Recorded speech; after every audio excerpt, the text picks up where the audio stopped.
আসসালামু আলাইকুম বন্ধুরা, আশা করি সবাই ভালো আছেন, সুস্থ আছেন।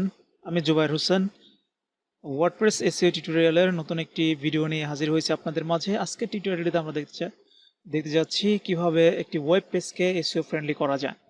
আর এই কাজটি করব হচ্ছে আমরা ইয়োস্ট এসইও প্লাগইন দিয়ে, যেটা আমরা আগের ভিডিওতে ইনস্টল এবং কনফিগারেশন পার্টটা আমরা কমপ্লিট করেছি। ওকে, সো লেটস গেট স্টার্টেড।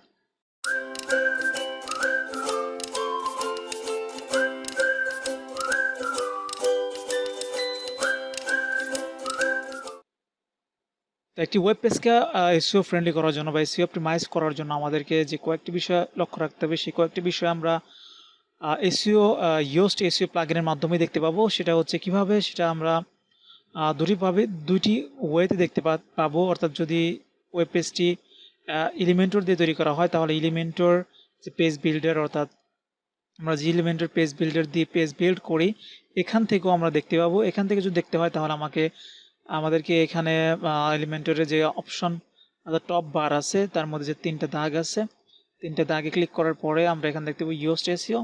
এখানে আসার পরে আমরা দুইটা জিনিস আমাদেরকে ফোকাস করতে হবে, সেটা হচ্ছে রিডেবিলিটি অ্যানালাইসিস এবং দ্বিতীয়টি হচ্ছে এসইও অ্যানালাইসিস। ওকে, তো রিডেবিলিটি অ্যানালাইসিস আমরা অলরেডি দেখতে পাচ্ছি যেটা গ্রিন আছে, সো এটা নিয়ে আমাদের কোনো মাথা ব্যথা নেই। তারপরেও আমরা সবগুলো জিনিস একটু ডিসক্রাইব করার চেষ্টা করবো যে কোন জিনিসটা কি। অ্যান্ড দেন আমাদের হচ্ছে এসইও অ্যানালাইসিস। এসইও অ্যানালাইসিসটা আমাদের রেডের মধ্যেই আছে বেশিরভাগ জিনিস, তো আমাদেরকে এটাকে গ্রিন বানাতে হবে এবং এই সবগুলো অপশন আসলে কোন অপশনটা কি সেই বিষয়টা নিয়ে আমরা কথা বলবো। অলরাইট, তো আর দ্বিতীয় অপশন হচ্ছে আমরা সরাসরি পেজের যে এডিট পেজে ব্যাকএন্ডে আছে, অর্থাৎ এখানে আসার পরে আমরা নিচের দিকে স্ক্রল করলে আমরা এসইও ইয়োস্ট এসইও নামে একটা অপশন দেখতে পাবো। সেখানে আমরা ইয়োস্ট এসইওর যে এসইও অ্যানালাইসিস এবং রিডেবিলিটি অ্যানালাইসিস, এই দুটি অপশন আমরা দেখতে পাবো। ওকে, এবং তৃতীয় যে অপশনটি আছে সেটা স্কিমা যে পার্টটা আমরা অ্যাডভান্স এসইও যে কোর্সটা আমাদের আসতেছে, সেই অ্যাডভান্স এসইও কোর্সে আমরা দেখব। ওকে, তো first of all we have to focus on SEO analysis. তো এসইও অ্যানালাইসিস ফোকাস করার জন্য আমাদেরকে একটু নিচের দিকে স্ক্রল করলে আমরা দেখতে পাবো যে এসইও অ্যানালাইসিস। তো এসইও অ্যানালাইসিস যদি আমরা এক্সপ্যান্ড করি তাহলে আমাদেরকে একটা লিস্ট দেবে ওরা, যে একটা লিস্ট আমরা দেখতে পাচ্ছি যে প্রবলেমস। তো প্রবলেমসগুলোই আমাদেরকে মেইনলি ফোকাস করতে হবে।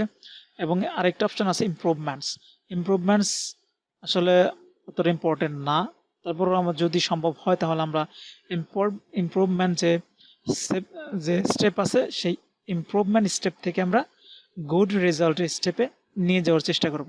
অলরাইট, তো আমাদের প্রধান ফোকাস হচ্ছে প্রবলেমসগুলোতে। প্রবলেমসগুলো প্রথমটা হচ্ছে আউটবাউন্ড লিঙ্কস। তো আউটবাউন্ড লিঙ্কস কি? আউটবাউন্ড লিঙ্কস হচ্ছে লিঙ্ক বিল্ডিং, অর্থাৎ একটি ওয়েবসাইটের সাথে আরেকটি ওয়েবসাইটের কানেকশন। তো আউটবাউন্ড লিঙ্কসটা কীভাবে তৈরি করতে হয় সেটা আমরা অ্যাডভান্স যে আমাদের এসইও কোর্স সেখানে আমরা অবশ্যই দেখাবো ইনশাআল্লাহ। তো তারপরে হচ্ছে কে ফ্রেজ ইন ইন্ট্রোডাকশন, অর্থাৎ কে ফ্রেজটা হচ্ছে আমাদের ইন্ট্রোডাকশনের ভিতরে নেই। Your key phrase or it's synonyms don't appear in the first paragraph. অর্থাৎ একটি ওয়েব পেজের প্রথম যে প্যারাগ্রাফটা আছে, আমাদের ওয়েব পেজের প্রথম প্যারাগ্রাফটা কি? এটা, best quality products all tickets and subscription in one place. তো এই প্যারাগ্রাফের মধ্যে আমাদের যে কে ফ্রেজটা, অর্থাৎ যে আমাদের ফোকাস কেওয়ার্ড, তো এই কেওয়ার্ডটা আমাদের এখানে নেই। তো আমাদের কেওয়ার্ডটা যদি চেঞ্জ করি, আমাদের মেনলি এই ওয়েবসাইটটা হচ্ছে সাবস্ক্রিপশন এবং টিকিট সেল করার জন্য। তো মেনলি সাবস্ক্রিপশন যদি আমরা ফোকাস কিওয়ার্ড হিসাবে নেই, তাহলে আমরা দেখতে পাবো যে এখানে কিছুটা চেঞ্জ হতে পারে। Key phrase in introduction, your key phrase or its synonym do not appear in the first paragraph. তো যদি আমরা ফার্স্ট প্যারাগ্রাফে যদি আমরা সাবস্ক্রিপশনটা অ্যাড করি তাহলে হয়তো আমরা দেখতে পাবো যে অলরাইট, আমরা এলিমেন্টর দিয়ে যদি বিল্ড করি, তো এখানে আমি জাস্ট সিম্পলি অ্যাড করতেছি জাস্ট বোঝানোর জন্য সাবস্ক্রিপশন। ওকে, তো সাবস্ক্রিপশন অ্যাড করার পরে যদি আমরা ইয়োস্ট এসইওতে আসার পরে এসইও অ্যানালাইসিস যদি এখানে চেক করি, তাহলে আমরা দেখতে পাবো যে কেফ্রেজ ইন ইন্ট্রোডাকশন এই অপশনটা নেই, এখান থেকে চলে গেছে। অলরাইট, এটাকে আমরা আপডেট করি। আপডেট করার পরে আমরা যদি ব্যাকএন্ডে যাই, ব্যাকএন্ডে গিয়ে যদি আমরা রিলোড দেই, রিলোড দেওয়ার পর আমরা দেখতে পাবো যে অপশনটা এখনো এখানে আছে কি নেই।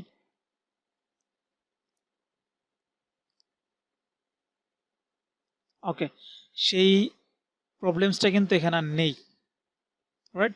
সেটা চলে গেছে, কিন্তু এখানে একটা প্রবলেম আছে। প্রবলেমটা হচ্ছে যে এই যে টেক্সটটা, এই যে ওয়ার্ডটা, এই ওয়ার্ডটা কিন্তু এখানে আসলে আমাদের প্রয়োজন নেই। ইট ইজ নট ম্যান্ডেটরি যে আসলে এখানে থাকতেই হবে আমাদের focus keyword. It's not like that, এখানে নাও থাকতে পারে। কারণ আমাদের এখানে যদি আমরা এই আমাদের কিওয়ার্ডটা বসাই তাহলে আমাদের it doesn't make any sense, আমাদের সেন্টেন্সের কোনো অর্থই বহন করে না, রাইট? তো যার কারণে আমাদের আসলে সবগুলো রেড অপশনটাকে গ্রিন করা পসিবল হয় না। তো এটা নিয়ে আসলে এতটা মাথা ব্যথা হওয়ার কোনো কারণও নেই। আমরা নেক্সট অপশনগুলো দেখি। তারপরে হচ্ছে keyphrase length, no focus keyphrase was set for this page. Set a keyphrase in order to calculate your SEO score. তো keyphrase length,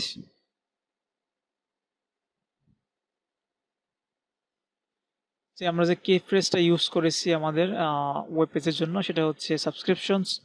তো সাবস্ক্রিপশনসে যে মেটা ডিসক্রিপশনে আমাদের যে লেন্থ বা keyphrase লেন্থ, এটা no focus keyphrase was set for this page।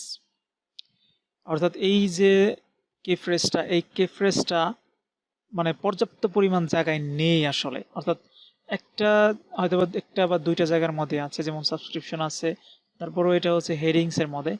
এছাড়া অন্য কোনো জায়গায় সাবস্ক্রিপশন শব্দটা মানে খুব একটা বেশি নেই, যার কারণে ওই অপশনটা রেড হয়ে যাচ্ছে।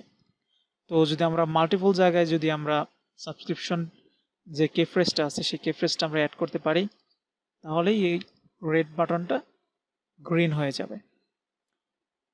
তো আমি যেটা বললাম আসলে এটা ম্যান্ডেটরি না যে আসলে কেফ্রেজটা আমাদের এমন একটা জায়গায় বসালাম যে জায়গায় আসলে বসালে সেন্টেন্সটা মিনিংফুল হয় না। তো সেক্ষেত্রে এটা বসানোর কোনো প্রয়োজন নেই। এবং থার্ড যে অপশনটা আছে সেটা meta description length, no meta description has been specified. Meta ডিসক্রিপশনটা কি? মেটা ডিসক্রিপশন হচ্ছে one of the important thing for a website. Like আমরা যদি রিয়েল টাইম এক্সাম্পল দেখি, তাহলে গুগলে যদি ভিজিট করি তাহলে গুগলের নিচে আমরা কিছু শর্ট ডিসক্রিপশন দেখতে পাবো। এটাই হচ্ছে মেটা ডিসক্রিপশন, এই টেক্সটাই হচ্ছে মেটা ডিসক্রিপশন। তো আমাদেরকে মেটা ডিসক্রিপশন অ্যাড করতে হবে। প্রত্যেকটা পেজের জন্য আলাদা আলাদা মেটা ডিসক্রিপশন অ্যাড করতে হবে। তো হোম পেজের জন্য মেটা ডিসক্রিপশন হতে হবে ইউনিক এবং ওভারঅল শর্ট ডিসক্রিপশন, অর্থাৎ এই ওয়েবসাইট বা এই কোম্পানিটা কী ধরনের সার্ভিস প্রোভাইড করে সেই ফুল সার্ভিসটা সংক্ষিপ্ত আকারে লিখতে হবে হচ্ছে মেটা ডিসক্রিপশনে। তো মেটা ডিসক্রিপশনের জন্য আমি টেক্সটটা আগে লিখে রেখেছি। তো আপনারা সাধারণত যে অ্যাবাউট যে পেজ থাকে সেখান থেকে টেক্সট কপি করে আনলে এনে বসাতে পারেন, বা যদি এরকম সার্ভিস রিলেটেড কোনো শর্ট টেক্সট থাকে ওয়েবসাইটে তাহলে সেটা কপি করে এনে মেটা ডিসক্রিপশনে লিখে দিতে পারেন বা পেস্ট করে দিতে পারেন। তো তারপরে আমরা এটাকে আপডেট দিই, আপডেট দিলে আমরা এসইও স্কোরটা নতুনভাবে চেক করতে পারবো। অলরাইট, তো এখন যদি এসইও অ্যানালাইসিসে যাই তাহলে আমরা দেখতে পাচ্ছি যে মেটা ডিসক্রিপশন লেন্থ ওয়েল ডান, তার মানে এটা এড হয়ে গেছে সাকসেসফুলি। অ্যান্ড দেন যেটা আছে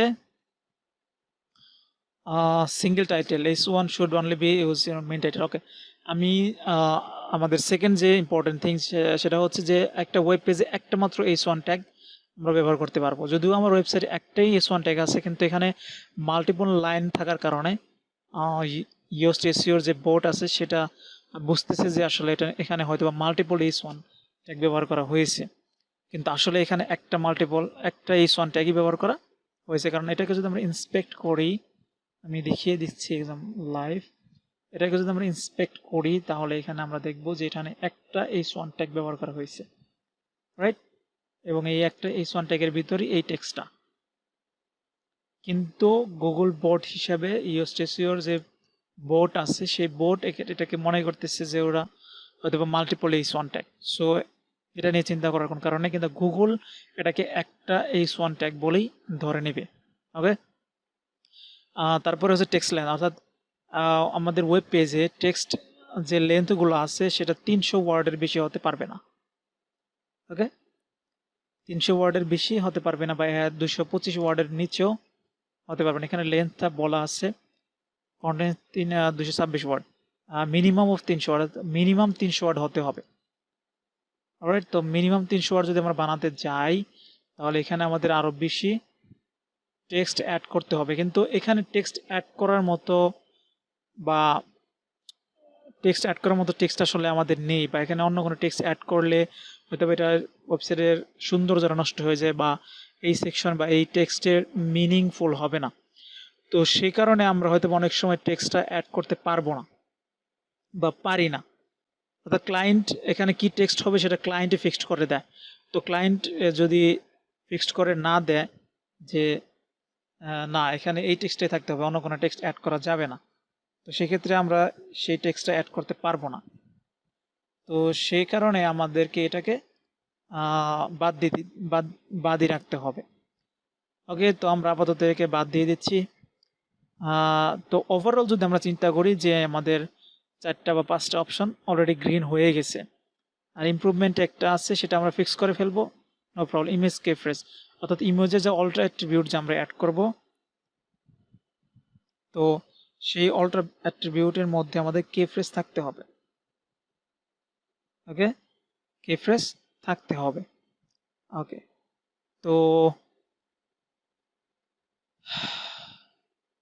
আজকের ভিডিওতে আমরা এ পর্যন্তই রাখতেছি। ভিডিওটা আবার বেশি লং করতে চাচ্ছি না। তো নেক্সট ভিডিওতে আমরা দেখাবো হচ্ছে কীভাবে ইমেজ এসইও ফ্রেন্ডলি করতে হয়, একটা ইমেজকে কীভাবে এসইও ফ্রেন্ডলি করতে হয় সেটা আমরা নেক্সট ভিডিওতে দেখাবো। ওকে, তো আজকের ভিডিওতে